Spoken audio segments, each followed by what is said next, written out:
కోట శ్రీనివాసరావు సినీ అభిమానులకు పెద్దగా పరిచయం అక్కర్లేని పేరు. తెలుగుతో పాటు దక్షిణాది అన్ని భాషల్లోనూ తన విలక్షణ నటనతో ఆకట్టుకుంటున్నారు. సినీ రంగంలో రాణించాలనుకునే అప్కమింగ్ యాక్టర్లలో చాలా మంది కోట శ్రీనివాసరావును స్ఫూర్తిగా తీసుకుంటారు. వయసు మీద పడుతున్నా ఇప్పటికీ యాక్టింగ్ చేస్తూ యువ నటీనటులకు ఆదర్శంగా నిలుస్తున్నారు. కోట శ్రీనివాసరావు మరణించాడంటూ సోషల్ మీడియాలో వార్తలు వైరల్ అవుతున్నాయి. దీంతో ఆయనే స్వయంగా స్పందించారు. సోషల్ మీడియాలో వస్తున్న వదంతులను ఆయన కొట్టిపారేశారు. తాను పూర్తి ఆరోగ్యంతో బ్రహ్మాండంగా ఉన్నానని, ఎవరూ ఆందోళన చెందాల్సిన పని లేదని తన బాణీలో చమత్కరించారు. తప్పుడు వార్తలను నమ్మొద్దన్నారు. కోట శ్రీనివాసరావు స్వయంగా వివరణ ఇవ్వడంతో అభిమానులంతా ఊపిరి పీల్చుకున్నారు.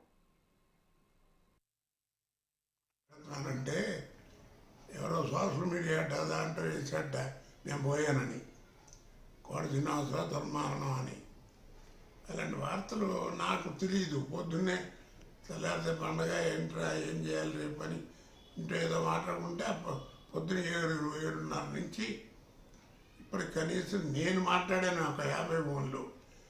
నాకు ఇస్తే బాగుంటుందని వాళ్ళు వీళ్ళంటే అంటే మా కుర్రాడు మాట్లాడాడు. ఎన్ని ఫోన్లు వచ్చినాయి నుండి. అన్నిటికంటే ఆశ్చర్యం ఏంటంటే పోలీసు వాళ్ళు వచ్చేసారు. వ్యాన్కి వేసుకుని ఓ 10 మంది పోలీసు వాళ్ళు. ఏంటంటే ఏదో తెలిసిన ఆయన కదా, పెద్ద ఆయన 10 మంది వస్తారు, పెద్ద వాళ్ళు, అందుకని అని సెక్యూరిటీ వచ్చామండి అన్నారు. నేను మాట్లాడితే వాళ్ళు అరే ఇదేంటండి అంటే మీరు మమ్మల్ని అడిగితే ఎలా అంటే దయించి మీరే కాస్త చెయ్యండి, ఇలాంటివి అరికట్టండి, లేదా కాస్త పెద్దవాళ్ళు ఉంటే గుండె చచ్చిపోతారు అని చెప్పాను.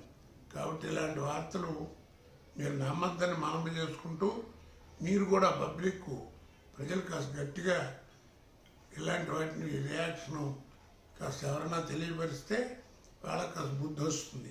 ఎందుకంటే జీవితంలో చండాల పనులు బోళ్ళు ఉన్నాయి డబ్బు సంపాదించడానికి, లేదండి.